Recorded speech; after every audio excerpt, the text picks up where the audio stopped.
اس ہفتے کے گہرے جائزے میں خوش آمدید۔ آج ہم خفیہ تنظیموں کی پر اسرار دنیا کو سمجھنے کی کوشش کر رہے ہیں۔ جی، ہمارے پاس جان لارنس رینلڈز کی کتاب سیکرٹ سوسائٹیز کے کچھ اقتباسات ہیں، تو ان کی بنیاد پر بات چیت کریں گے۔ اور یہ ایک ایسی دنیا ہے جو ہمیشہ سے لوگوں کی توجہ کا مرکز رہی ہے۔ ہاں، ان تنظیموں کی پوشیدگی یعنی ان کا چھپ کر کام کرنا اکثر لوگوں میں شک پیدا کرتا ہے۔ صحیح۔ پھر اس شک سے دشمنی جنم لیتی ہے، اور دشمنی سے بچنے کے لیے یہ تنظیمیں اور بھی آپ کہہ لیں خفیہ ہو جاتی ہیں۔ تو یہ ایک چکر ہے پورا۔ جی، یہ ایک عجیب سا سلسلہ ہے جو صدیوں سے چل رہا ہے۔ ہاں، اور یہ پوشیدگی کی وجہ بھی مختلف ہوتی ہے نا؟ بالکل۔ کچھ گروپس شاید صرف اسی لیے پوشیدہ ہیں کیونکہ وہ بس خاص لوگوں کو ہی شامل کرنا چاہتے ہیں۔ کچھ شاید قانون سے بچنے کے لیے چھپ کر کام کرتے ہیں، اور کچھ شاید واقعی خطرناک ہے۔ جی ہاں، ہماری کوشش ہوگی کہ اس کتاب کی مدد سے کچھ بنیادی نکات سامنے لائیں۔ بالکل، اور اس میں یہ دیکھنا بڑا دلچسپ ہے کہ یہ خفیہ تنظیم کا لیبل یہ لگتا کس پہ ہے۔ صحیح۔ آپ یہ audio books thinks fair with Atlas Ali YouTube channel سے سن رہے ہیں۔ مزید ایسی بہترین کتابوں کو آڈیو میں سننے کے لیے ہمارا یہ چینل سبسکرائب کریں اور ویڈیو کو لائک کر کے اسے اپنے دوستوں کے ساتھ بھی شیئر کریں۔ یہ مواد AI کی مدد سے تیار کر کے آپ لوگوں تک پہنچایا جا رہا ہے۔ اس میں تلفظ اور جنس کی غلطیاں موجود ہو سکتی ہیں۔ آگاہ فرما کر شکریہ کا موقع دیں۔ کتاب ایک کافی پرانی مثال دیتی ہے ابتدائی مسیحیوں کی، جی۔ یعنی ارلی کرسچنز کی۔ اچھا۔ پہلی صدی میں رومن امپائر کے لوگ ان سے ڈرتے بھی تھے اور نفرت بھی کرتے تھے۔ واقعی، لیکن وہ تو ایک مذہبی گروہ تھے، ان سے ڈر کیوں تھا بھائی؟ وجہ تھی ان کی پوشیدگی۔ ان پر الزام لگائے گئے کہ وہ کیا کہتے ہیں انسانی گوشت کھاتے ہیں، اپنے رشتہ داروں سے غلط تعلقات رکھتے ہیں، بچوں کو قربان کرتے ہیں۔ ارے باپ رے! جی، اور یہ سب ان کی جو رسومات تھیں ان کی غلط فہمی پر مبنی تھا۔ اچھا۔ مثلا ان کی کمیونین کی رسم، جس میں وہ اپنے پیشوا کے جسم اور خون کو روحانی طور پر کھانے پینے کا عقیدہ رکھتے تھے، یا ان کی لو فیسٹس یعنی محبت کی دعوتیں، ہاں سنا ہے۔ عام لوگوں نے ان کا بالکل غلط مطلب نکالا۔ تو ان کی پوشیدگی دراصل اپنے دفاع کے لیے تھی، ظلم سے بچنے کے لیے؟ بالکل۔ اصل میں رومی حکومت کو جو اصل اعتراض تھا وہ ان کے شہنشاہ کی پرستش سے انکار پر تھا۔ اچھا، سیاسی وجہ۔ جی، جسے وہ سیاسی بغاوت سمجھتے تھے۔ تو یہاں پوشیدگی مجبوری تھی، لیکن اس نے باہر والوں کے لیے شبہات پیدا کیے۔ اور یہ ایک بنیادی پیٹرن ہے جو ہم شاید بعد کی تنظیموں میں بھی دیکھیں گے۔ بالکل بالکل۔ یہ تو ہوئی ابتدا کی بات۔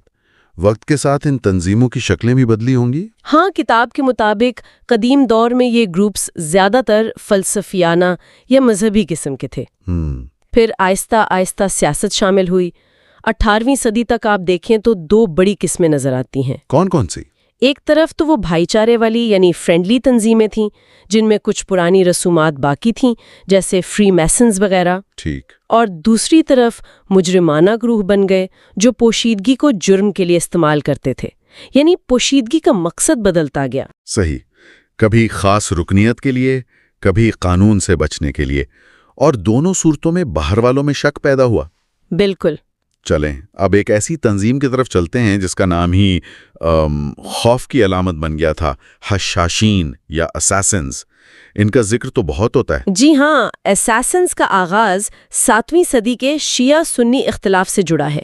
یہ اسماعیلی شیعہ فرقے سے نکلے۔ اوہو۔ ان کی تربیت کا طریقہ بڑا آپ کہہ لیں منفرد تھا، جسے آج ہم شاید برین واشنگ کہیں گے۔ برین واشنگ کیسے؟ 9 مراحل تھے، 9 سٹیجز۔ ان میں نئے آنے والوں کو پہلے اپنے پرانے عقیدوں پر شک کرنا سکھایا جاتا۔ اچھا۔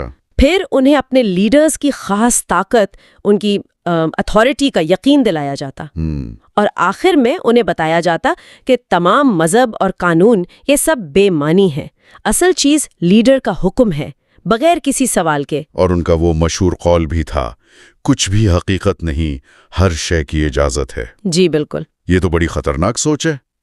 حسن صبا نے اسے منظم کیا تھا۔ بالکل۔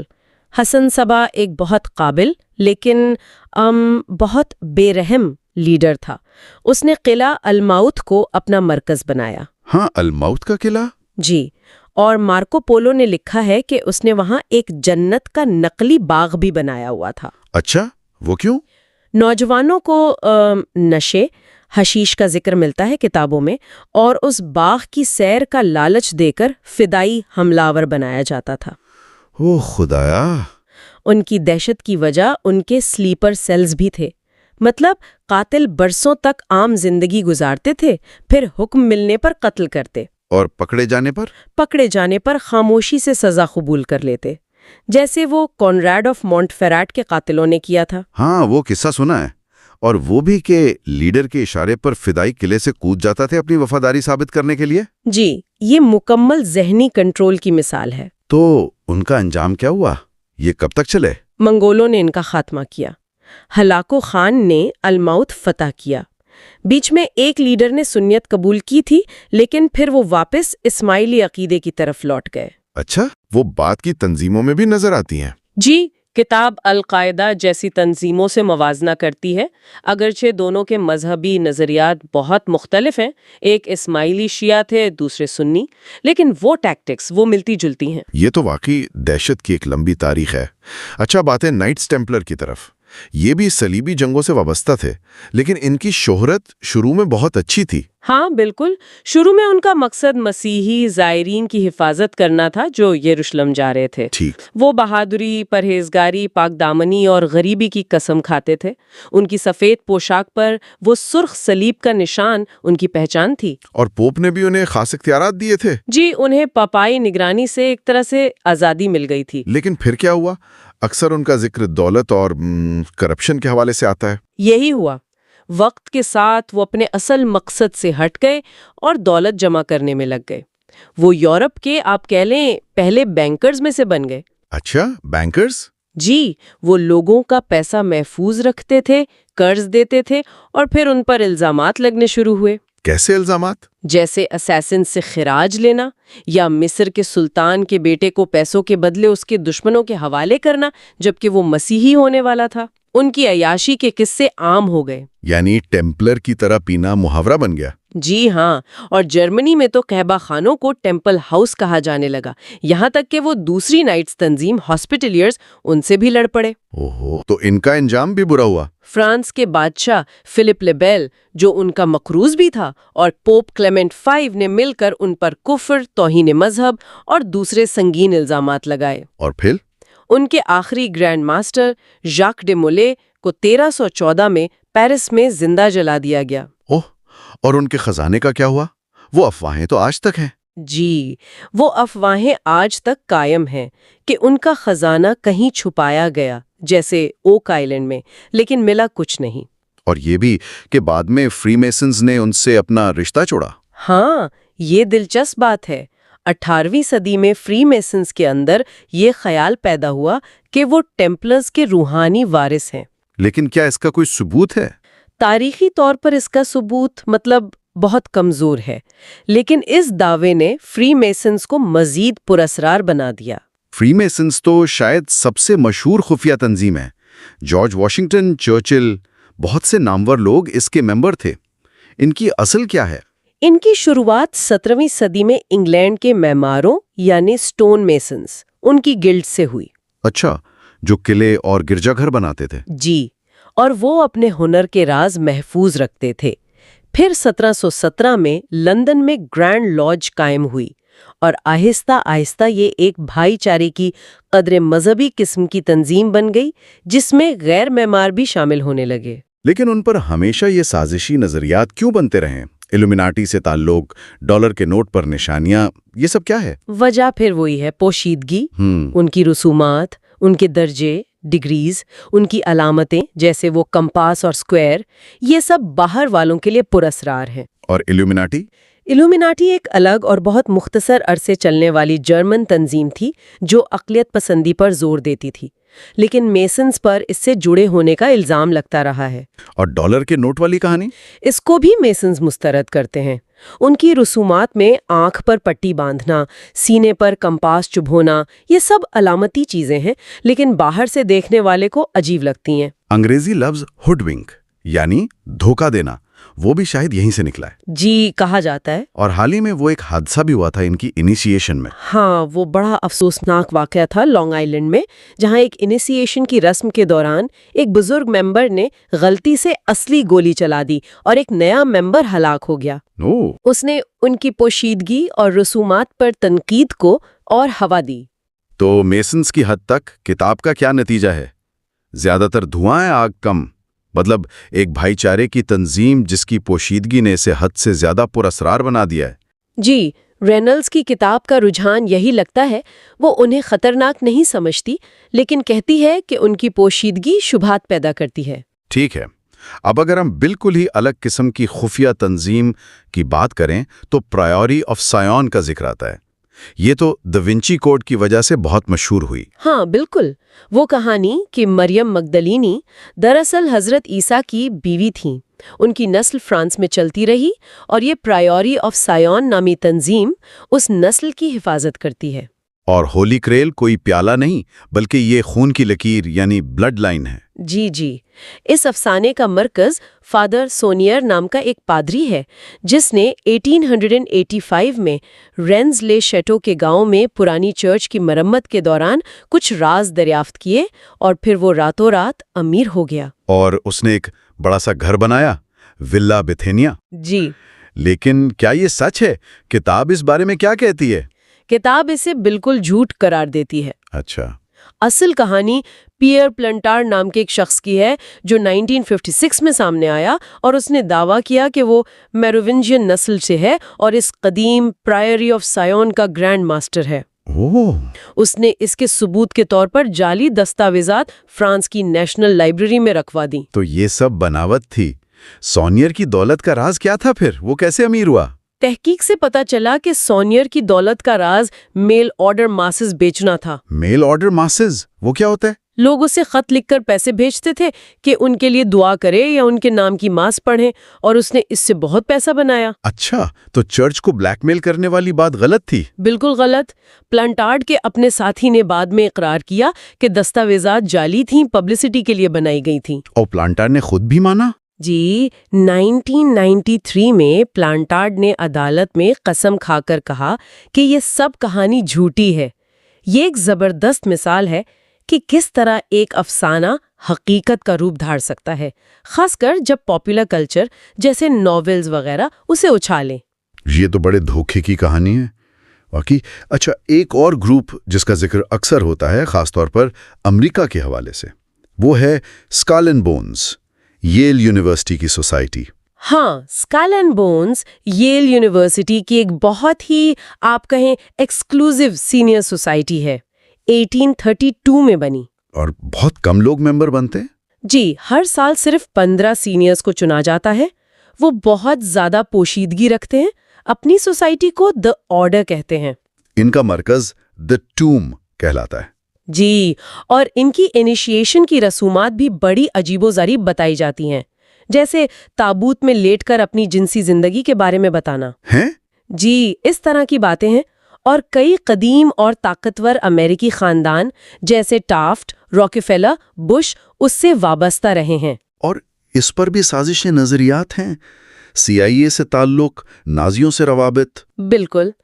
تنقید کرنے والے اس کے قائم کرنے والے رسل خاندان کے افیون کے کاروبار سے تعلق کا ذکر کرتے ہیں، اگرچہ براہ راست تعلق ثابت نہیں۔ لیکن سب سے زیادہ تنازع پریسکاٹ بش پر ہے۔ جی، جارج H.W. بش کے والد، جن کی کمپنی کے نازی جرمنی کے ساتھ مالی روابط تھے، جسے بعد میں امریکی حکومت نے ضبط کر لیا تھا۔ CIA میں بھی بونز مین کی کافی تعداد رہی ہے، جس سے یہ شبہ ہوتا ہے کہ یہ نیٹ ورک کتنا اثر رکھتا ہے۔ اور وہ مشہور اپاچی سردار جیرونیمو کی کھوپڑی چرانے کا الزام بھی ہے ان پر۔